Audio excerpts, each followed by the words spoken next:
and Gorsha, sir, are waiting for a bill to be passed by the Senate and the House for Gorsha to become a United States citizen. He must have this citizenship to compete in the Olympic Games. But who has this been harder on? Probably him. You know, I don't know. I don't have to wait for my citizenship. I mean, I'm already an American. I'm free and clear. That's a big issue for him. And so much is riding on him, you know, I guess this country gave me so much already, so I can't complain, really. I can just hope. All we have is each other, you know what I mean? It's kind of like, well, we're in this together. If it affects you, it affects me. It's the way it goes. I mean, you know, you can't separate it. You can't separate us. And, you know, if it doesn't work for him, it doesn't work for me. If it does, great for both of us. You know, we're together.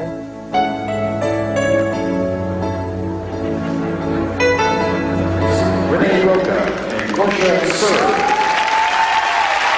And here they are. By now, we all know their story well. She, a former U.S. national champion. He, a Russian defector. He started it all with a tentative call on her answering machine. She returned the call, and the rest is history. There are reigning national champions and in third place after the original dance.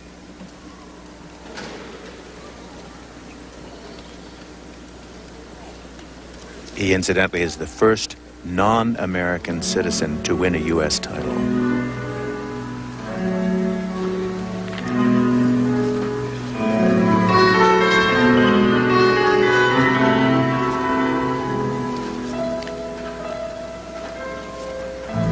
They're skating to Summertime. The title of the program is Whisper of Love.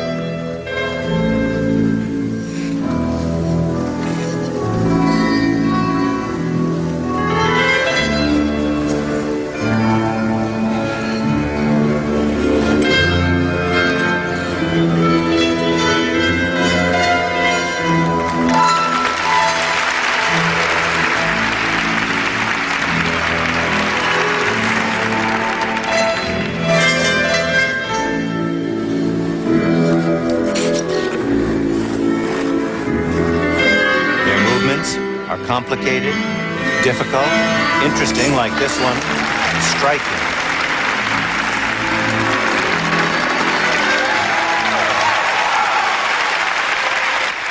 And they infuse it all with a heavy layer of emotion.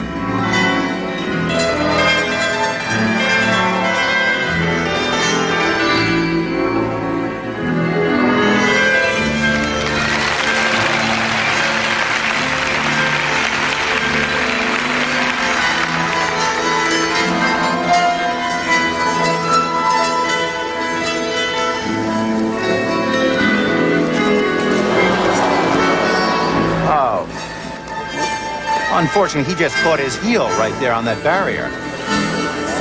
Very unusual in ice dancing that you see mistakes like this. That theoretically should not hold them back too much, but it certainly will take some effect.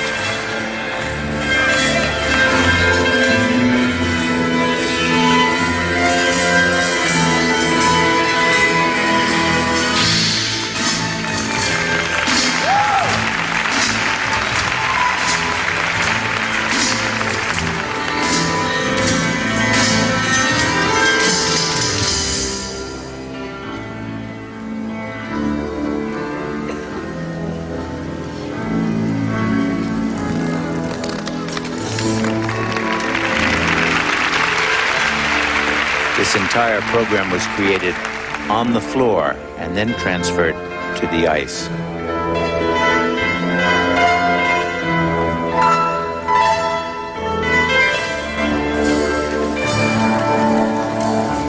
Their 11th place finish at the World Championships was a real disappointment, and I think they've wondered at times if they'll ever be accepted internationally.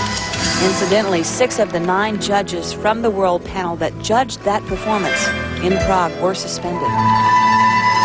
If they had placed in the top 10, 2 teams from the United States would go to the Olympic Games, but that 11th place finish means only 1 team will go.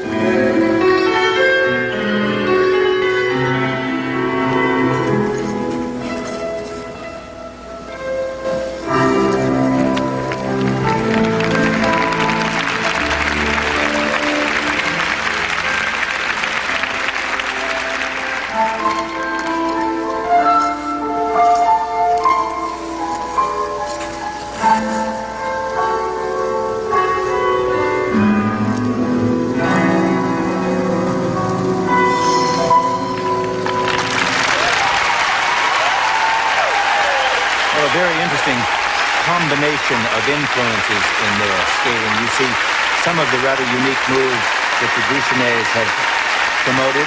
You see some of the line and elegance that Usava-Zulin and Klimova and Ponomarenko have in their skating. Overall, it's an elegant, romantic love story. You know, they recovered so well, you almost forgot about the fall. The audience certainly has forgotten. Well, there are all kinds of falls in skating. They're the kind that disrupt the choreography and the program. And then there's the kind where the skaters go down, get back up again, and keep on moving, and you don't feel any disruption. It's unusual in ice dancing, though, to have something like this happen. He knocks her down as well as himself. And, of course, it's just an unfortunate moment in an otherwise very beautiful program. These moves, very difficult, very inventive, very creative. It'll be nice if he gets American citizenship in time to compete for the Olympic Games. And if he doesn't, well, they'll just have to wait until the World Championships later on next spring.